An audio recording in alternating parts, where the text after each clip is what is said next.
Chapter 147. Ramona, who was known as Perez's lover in my previous life. Ramona, who always accompanied Perez on public occasions. She was here, at the Monarch Top. She had the title of a shaman, but she seemed to take care of everything about Wood. I thought it was a name I'd hear one day, but I was a little surprised.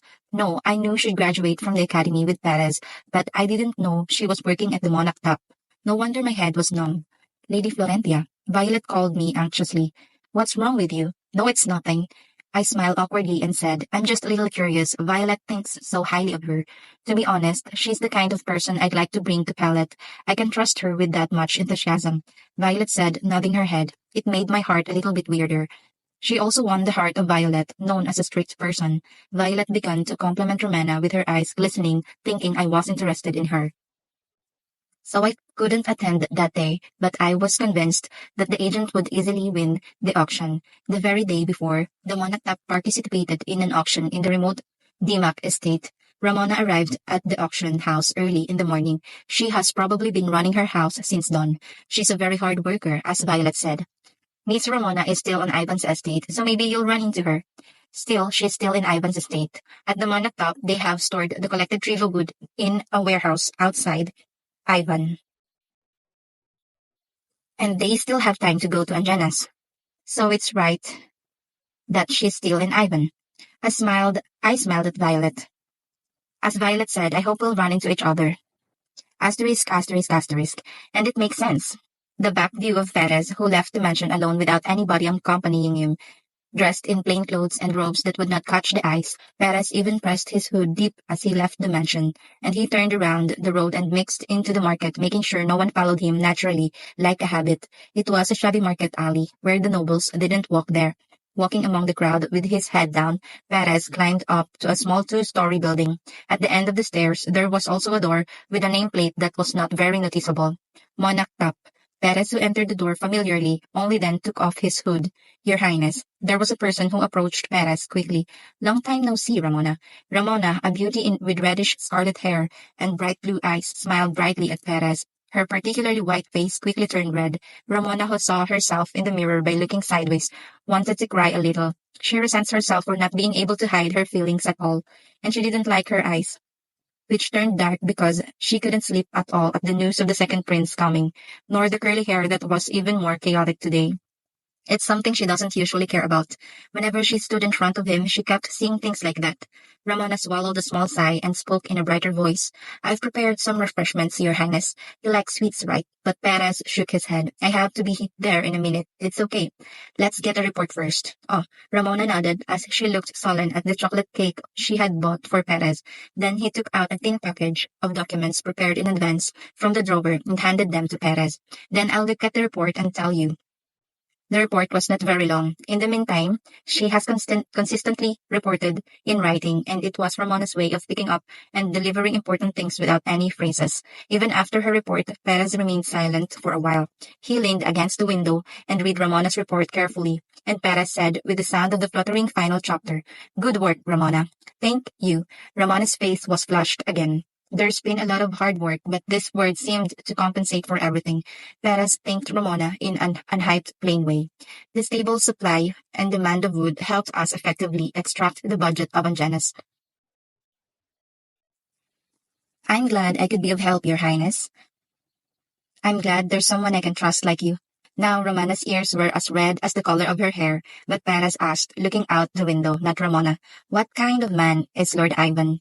Ramona, who was agonizing over Perez's question, for a moment offered an honest answer. A typical northern aristocrat, he is generous to his own people, but has a strong tendency to be exclusive. He used to be a very good person, but he has been suffering from chronic disease for a long time, and he has changed his personality.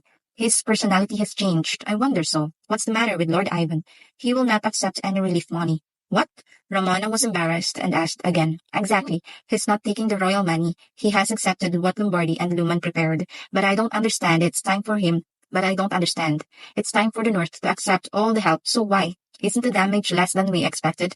Ramona answered Perez's question with a frown. Right now, Ivan's estate collapsed, and many casualties were reported, including soldiers guarding it. Also, the wall stone hit the residential area, burying many houses. Even now, people who lost their homes are setting up tents near it and waiting for the house to be rebuilt. By the way, why did Lord Ivan Can you take me there? Perez asked Ramona. No, I know Ivan's geography roughly, so if you could tell me where he is. I'll take you. Perez changed his mind, Ramona said, quickly rising from her seat. Thanks then, Ramona. Perez pressed the hood deep again. The place where the wall collapsed was not far from the market.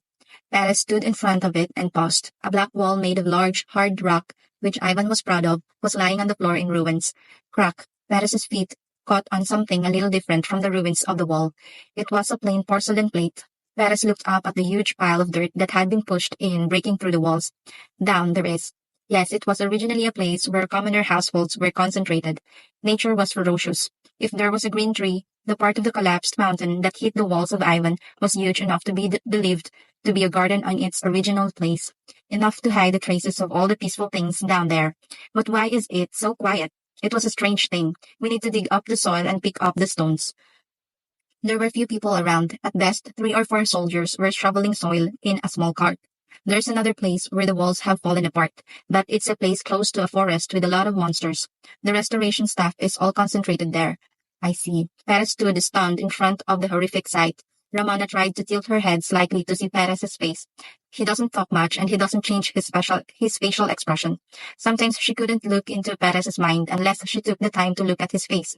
Even so, of course, 8 out of 10 times she failed to read his mind. Then they heard a small sniffle a little far away.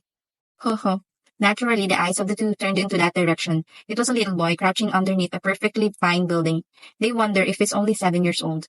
The shabby child stared at the rubble with teary eyes. Ramona approached the child carefully and asked, wiping away tears, Dear, why are you crying? I'm hungry. Startled. Ramona, who stiffened for a moment, stroked the child's head in a friendly voice again. Really, should we go to the bakery in front and eat something delicious? It's not far, so neither will your parents worry. Mom and Dad aren't here, the child said, wiping away tears with his sleeve. Dad went to work on the north wall, and my mom, the child's eyes filled with tears without a word. This child's house and his mother must be asleep somewhere. Ramona was speechless and gave the child a tight hug. Perez, who was watching the scene, turned around and walked. Hey, wait for a second. Ramona, who had said so to the little boy, caught up with Perez with a huff gait. She had no talent for reading Perez's mind, but now she knew how angry he is now as he walking ahead. Oh, is there anything I can do to help you? No, this is not something you can get involved in. But Perez's response, who returned, was adamant. The work at the top and the work at the palace are distinctly different stories. Ramona then realized she had crossed the line and apologized. I'm sorry, Perez said, shaking his head nonchalantly. Come to the capital when the work of the north is done, then I will keep my promise to you. Perez took a big step forward toward Ivan's mansion, leaving the words behind. Looking at the back for a moment, Ramona went back to the child and smiled brighter. Let's go, I'll buy you bread. However, while holding the child's hand and entering the market, Ramona's gaze once again captured Perez's back. End of chapter 137.